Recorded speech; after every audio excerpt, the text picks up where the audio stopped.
De toute façon, tout est cyclique. C'est-à-dire qu'on passe d'un état 1 à l'état 2, et après on revient à l'état 1, etc., etc. Évolution, évolution, etc. Donc, il ne s'agit pas de dire que 1 n'est pas bon par rapport à 2, il s'agit de dire qu'il y a un moment donné où 1 doit dire 2, et où 2 doit repasser à 1. C'est le rapport de l'écrit à l'oral, par exemple. L'oral va donner de l'écrit, et l'écrit va revenir à l'oral. Mais là où ça coince, c'est que les codes de prononciation de l'écrit pour revenir à l'oral se perdent, ou sont distendus, ou sont déformés. Toute la question est là. La grande question existentielle pour les langues, c'est de perpétuer cette cyclicité. Et pour qu'il y ait cyclicité, il faut qu'il y ait dualité. S'il n'y a pas de dualité entre l'écrit et l'oral, il n'y a pas de cyclicité. Donc c'est aussi simple que ça.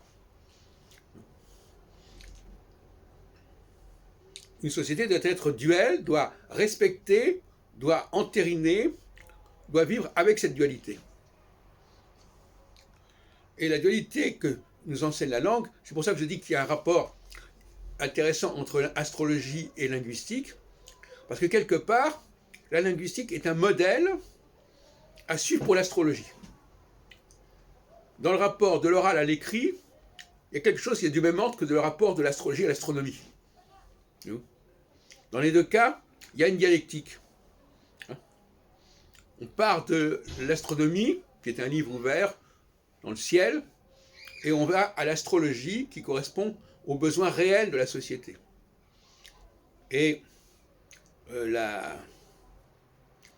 problème, c'est que beaucoup d'astrologues n'ont pas compris ça, ou n'ont plus compris cela, et ils prennent toute l'astronomie comme quelque chose qui doit être utilisé en astrologie, ce qui est un contresens majeur. Il n'y a en astrologie qu'une toute petite partie de l'astronomie qui est viable, qui est utilisable. C'est ce que j'appelle le décodage et la décantation de l'astronomie par l'astrologie.